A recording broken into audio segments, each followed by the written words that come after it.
नमस्कार मित्रों, महाचिति YouTube channel में एक बार फिर आपका हार्दिक स्वागत है। नवरात्र और आने वाली विजयादशमी की आपको बहुत बहुत शुभकामनाएं। नवरात्र शब्द संख्या पूर्व समस्त पद है और ऐसे पद या तो द्विगु समास जो कर्मधारय का एक भेद है में माने जाते हैं या बहुव्रीहि समास में। यदि नवरात्रियों का समूह मात्र अर्थ हो तो द्विगु, और यदि अन्य पद के अर्थ की प्रधानता हो, अन्यार्थक हो, तो बहुव्रीहि। आज इस मंच पर हम हिंदी शब्दों का उत्स या उद्गम या स्रोत के आधार पर वर्गीकरण, इस विषय पर एक विचार प्रारूप प्रस्तुत करते हैं। इस चर्चा में विभिन्न भाषा विज्ञानियों या वैयाकरणों के अनुसार इस विषय को हम आगे बढ़ाते हैं। यह सुविदित है कि हिंदी व्याकरण का जो स्वरूप हमारे शैक्षिक संस्थानों में बहुतायत से प्रचलित है, उसमें स्रोत के आधार पर शब्दों को 4 वर्गों में विभाजित किया जाता है: तत्सम, तद्भव, देशज और विदेशज।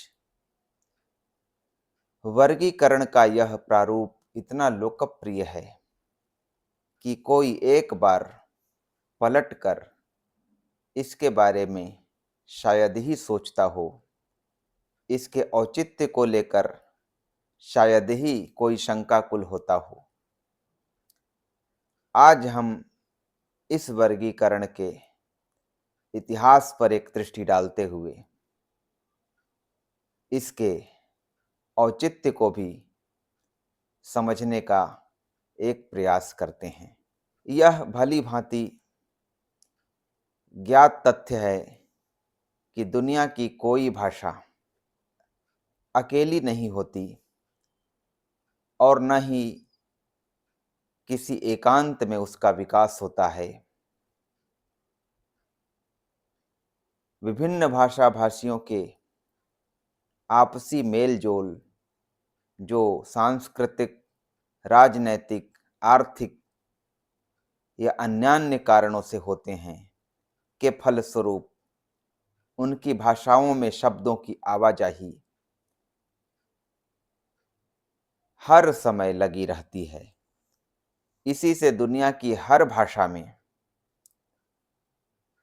कई भाषाओं के शब्दों के मिलने की संभावना बनी रहती है और दुनिया की हर भाषा की शब्दावली विभिन्न स्रोतों के शब्दों के संग्रह के रूप में दिखाई देती है। हमारी हिंदी भी इससे अछूती नहीं है। हिंदी शब्दावली का एक बड़ा भाग यदि संस्कृत से सीधे या रूप बदलकर आए हुए शब्दों से निर्मित हुआ है, तो एक और बड़ा हिस्सा अन्य भाषाई स्रोतों से निर्मित हुआ है। इसी आधार पर हिंदी शब्दों को तत्सम, तद्भव, देशज और विदेशज इन 4 हिस्सों में बांटने की लोकप्रिय प्रणाली चलती आ रही है। कोई भाषा किस प्रकार के शब्दों को उधार लेती है, अपने में पचाती है, और किस प्रकार के शब्दों को लेकर ऐसी उदार वृत्ति नहीं चलती, इस संदर्भ में हिंदी के दिग्गज वैयाकरण पंडित किशोरीदास वाजपेयी ने भाषा में मूल धन की अवधारणा को प्रस्तुत किया था। 1943 ईस्वी में प्रकाशित ब्रज भाषा का व्याकरण नामक अपने ग्रंथ में ही इस अवधारणा का उन्होंने बीजारोपण किया था, लेकिन इसका परिपूर्ण विकास 1958 ईस्वी में प्रकाशित हिंदी शब्दानुशासन में दिखलाई पड़ता है। हिंदी शब्दानुशासन में हिंदी के स्वकीय तथा परकीय शब्द शीर्षक से वे भाषा के मूल धनों की चर्चा करते हैं, जिसके अंतर्गत क्रियापद, अव्यय, सर्वनाम और विभक्तियां, इन 4 स्तंभों की चर्चा करते हैं, जिन पर किसी भाषा की स्वकीयता सबसे अधिक टिकी होती है और ये चारों उधार नहीं लिए जाते। उसी प्रसंग में वाजपेयी जी ने यह भी कहा है कि हिंदी ने संख्यावाचक शब्द भी अपने ही बनाए हैं, उधार नहीं लिए हैं। संख्यावाचक शब्दों में एक को छोड़कर कोई शब्द हिंदी ने संस्कृत से नहीं लिया है। वाजपेयी मत से भाषाएं मुख्य रूप से संज्ञा शब्दों का आदान प्रदान करती हैं। उसी प्रसंग में वे तत्सम, तद्भव और विदेशी शब्दों की चर्चा करते हैं। अन्य स्थानों पर उन्होंने तत्सम और तद्भव शब्दों का इस्तेमाल किया है, लेकिन इस ग्रंथ में वे तत्सम के लिए तद्रूप शब्द का इस्तेमाल करते हैं। ब्रज भाषा का व्याकरण की भूमिका में वाजपेयी जी कहते हैं कि जब किसी भाषा का कोई शब्द दूसरी भाषा में जाकर अपने असली रूप में खप जाता है तो वह तत्सम कहलाता है। जैसे संस्कृत के शब्द पुस्तक, वस्त्र, भूषण, अंग्रेजी के कोट, बटन, स्टेशन। गौरतलब है कि वाजपेयी जी हिंदी वैयाकरणों द्वारा दी गई इस परिभाषा से बिल्कुल सहमत नहीं हैं कि तत्सम का मतलब संस्कृत से मूल रूप में आए हुए शब्द। वे किसी भाषा के शब्द के किसी भाषा में मूल रूप में जाने को लेकर तत्सम शब्द का प्रयोग करते हैं,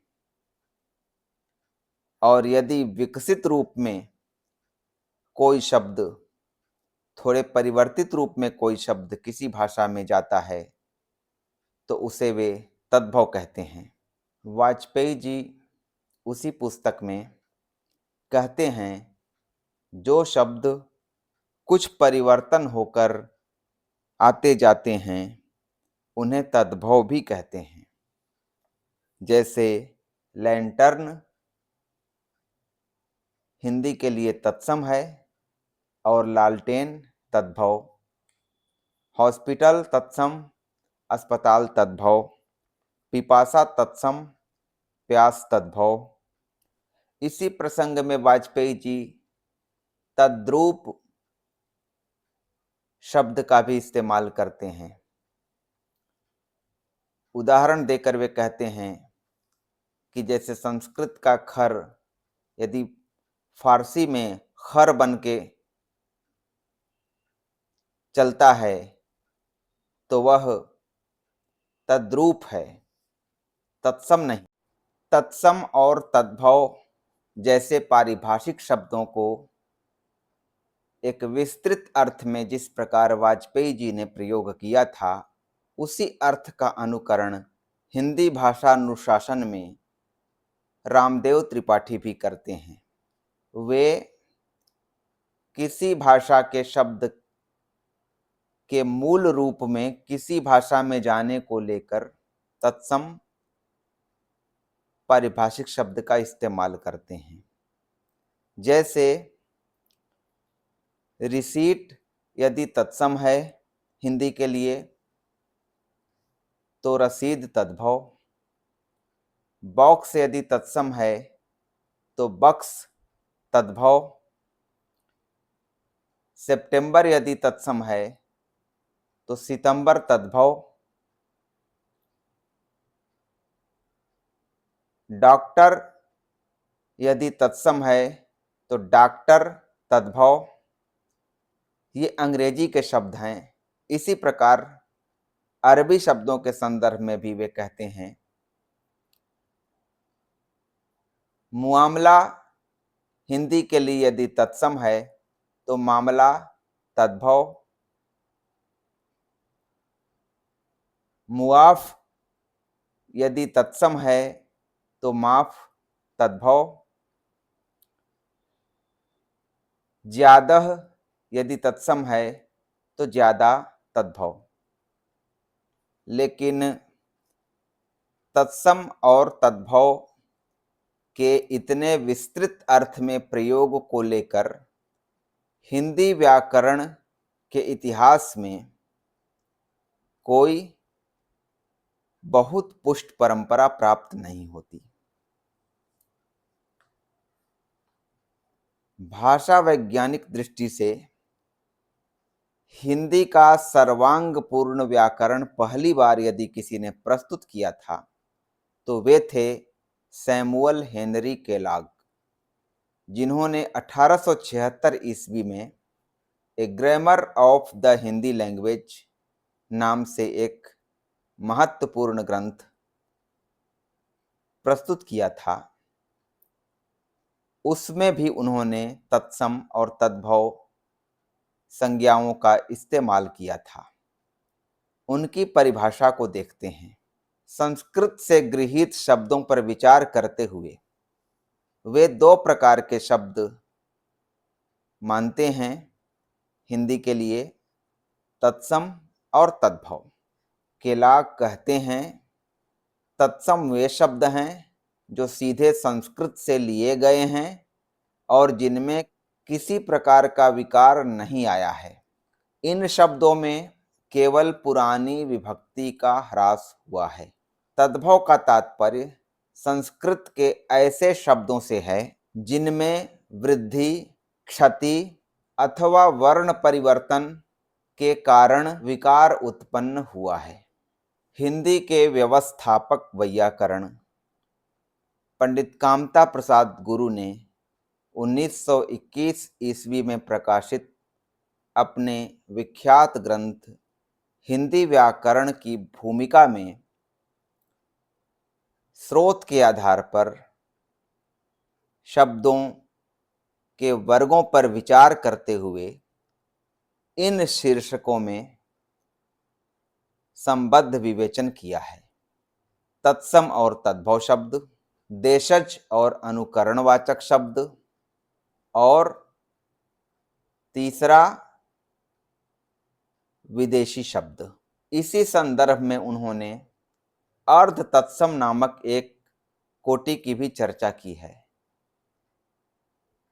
उदाहरण देकर वे समझाते हैं, वत्स तत्सम है, बच्छ अर्ध तत्सम है और बच्चा तद्भव। अग्नि तत्सम है, अगिन अर्ध तत्सम है और आग तद्भव। कार्य तत्सम है, कारज अर्ध तत्सम और काज तद्भव। अक्षर तत्सम है, अक्षर अर्ध तत्सम और आखर तद्भव। देशज के बारे में वे कहते हैं, जो किसी संस्कृत मूल से विकसित हुए नहीं लगते और जिनकी उत्पत्ति का पता नहीं चलता, जैसे तेंदुआ, खिड़की, ठेस आदि। फारसी, अरबी, तुर्की, बंगला आदि अन्य भाषाओं के शब्दों को वे विदेशी शब्दों में रखते हैं। यहाँ एक स्पष्ट आपत्तिजनक बात यह है कि बंगला को किस प्रकार से विदेशी कहा जा सकता है। रामदेव त्रिपाठी अपने हिंदी भाषा अनुशासन में संस्कृत शब्द को तत्सम कहे जाने पर आपत्ति प्रकट करते हुए कहते हैं कि तत्सम का क्या मतलब है, तत् किसकी ओर इशारा करता है। अगर अग्नि शब्द को लेकर हम बात करें और वह अग्नि शब्द संस्कृत से निकलकर उसी रूप में हिंदी में प्रचलित है तो यह संस्कृत शब्द है, यह तत्सम उसके समान तो नहीं है। इसीलिए त्रिपाठी जी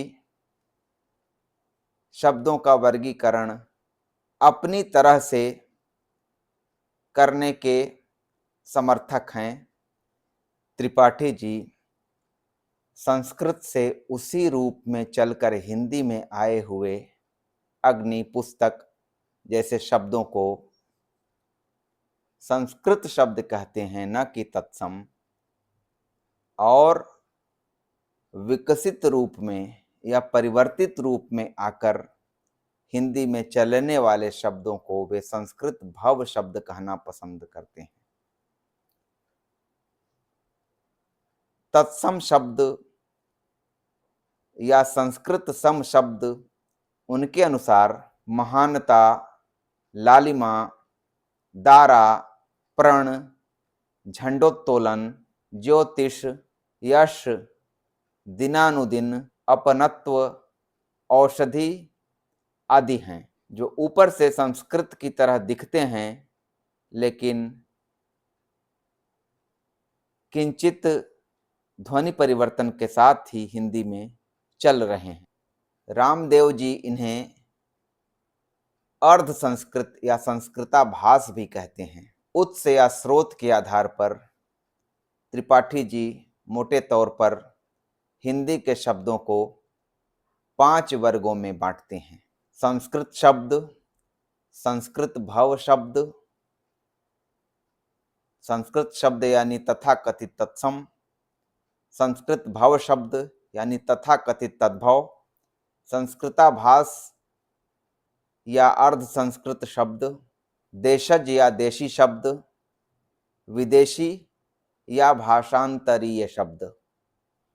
त्रिपाठी जी के मत से हिंदी के अधिकांश शब्द संस्कृत भव हैं यानी तथाकथित तद्भव, लेकिन कई सदियों पहले से चल रही सांस्कृतिक नवजागरण की प्रक्रिया के तहत एक विशिष्ट रुझान के कारण और आजकल हिंदी में दिनानुदिन बढ़ रही जरूरतों के कारण हिंदी में संस्कृत शब्दों या संस्कृत के उपादानों से निर्मित शब्दों का जोर इतना बढ़ा है कि ऐसा लगता है कि सबसे अधिक इसी प्रकार के शब्द संस्कृत शब्द और त्रिपाठी जी के शब्दों में संस्कृताभास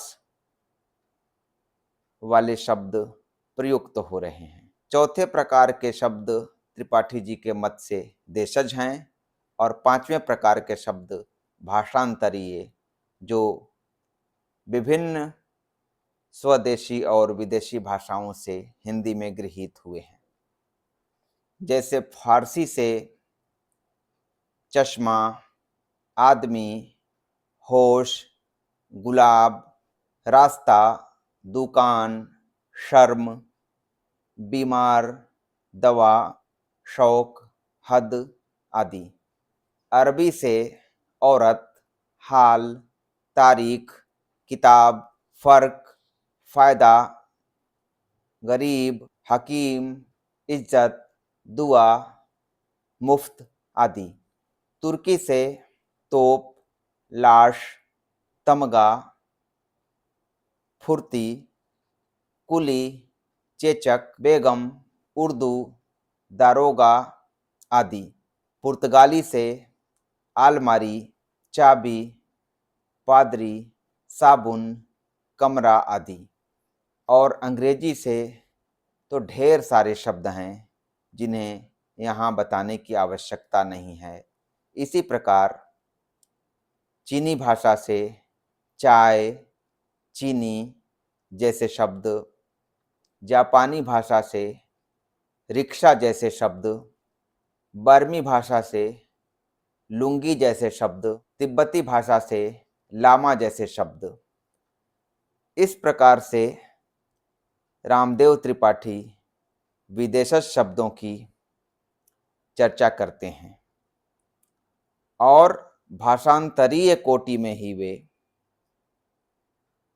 स्वदेशी भाषाओं से भी आए हुए तमाम शब्दों को रखते हैं। बंगला, मराठी, गुजराती, संथाली या ढेर सारी भाषाओं के शब्दों की चर्चा करते हैं। ध्यातव्य है कि रामदेव जी ने तत्सम जैसे शब्द के प्रयोग को उस स्थिति में स्वीकार किया है कि किसी भाषा के शब्द के यथावत किसी भाषा में जाने की स्थिति में उसे तत्सम कहा जाए और परिवर्तित होकर जाने की स्थिति में उसे तद्भव कहा जाए, जिसका उदाहरण इस वीडियो में कुछ देर पहले प्रस्तुत किया गया है। इतनी चर्चा के बाद यदि हम उद्गम के आधार पर हिंदी शब्दों की एक साफ सुथरी कोटि के निर्माण की दिशा में आगे बढ़ें तो कुछ इस प्रकार का प्रारूप ग्रहण करना उचित होगा। यदि हम तत्सम और तद्भव शब्द को विस्तृत अर्थ में न मानकर, यानी वाजपेयी जी और रामदेव जी के तर्कों की उपेक्षा कर अधिसंख्य वैयाकरणों द्वारा गृहीत अर्थ में ही लेकर चलें, तो हमें कहना होगा कि हिंदी में शब्दों की कुल इस प्रकार की कोटियां बनती हैं। संस्कृत से आगत शब्द, संस्कृत भाव शब्द जो क्रमशः कथित तत्सम और कथित तद्भव हैं, संस्कृताभाषित शब्द, देशज शब्द और अन्य भाषाई शब्द या भाषांतरीय शब्द, देशी और विदेशी तमाम भाषाओं के शब्द इस पांचवी कोटि में शामिल होंगे। संस्कृत शब्द मतलब अधिसंख्य वैयाकरणों द्वारा कहे गए कथित तत्सम शब्द, अग्नि, पुस्तक, पवन, धर्म आदि। संस्कृत भाव शब्द जैसे आग, काज। इस प्रकार हमने संस्कृत शब्द यानी अधिसंख्य वैयाकरणों द्वारा कथित तत्सम, संस्कृत भाव शब्द यानी अधिसंख्य वैयाकरणों द्वारा कथित तद्भव शब्द, देशज शब्द,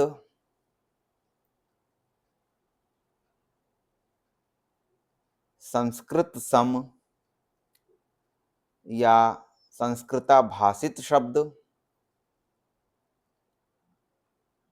और भाषांतरीय शब्द।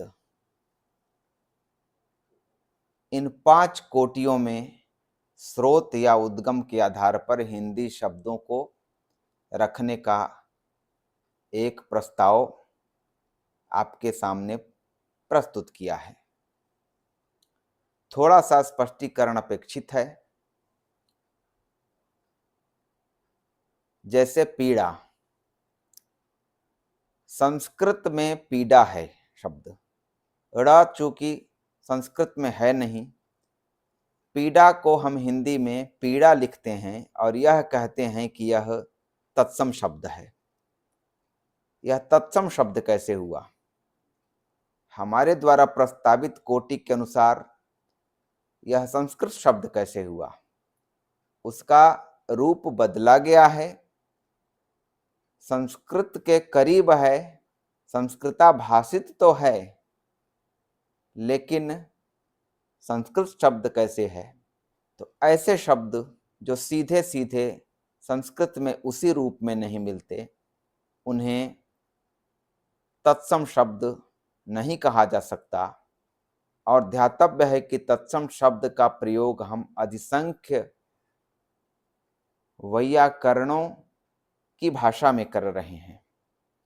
तो पीड़ा जैसे शब्द या नवगठित पर्यावरण, वातावरण जैसे शब्द जो संस्कृत के पुराने वाङ्मय में कहीं प्राप्त नहीं होते, बल्कि आधुनिक काल में आवश्यकता अनुरूप गढ़े गए हैं, और ऐसे ढेर सारे पारिभाषिक शब्द जो गढ़े जा रहे हैं, उन्हें हम संस्कृता भाषित श्रेणी में रख सकते हैं।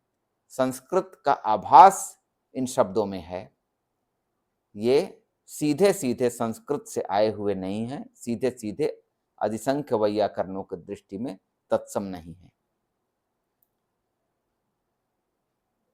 तो इस प्रकार हमने स्रोत या उद्गम के आधार पर हिंदी के शब्दों का एक वर्गीकरण आपके सामने प्रस्तावित किया।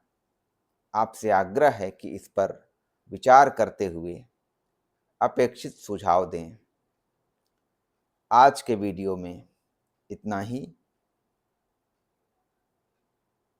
उम्मीद है कि जल्द ही इस विषय के अगले हिस्से को लेकर मैं आपके समक्ष उपस्थित होऊंगा। तब तक के लिए नमस्कार।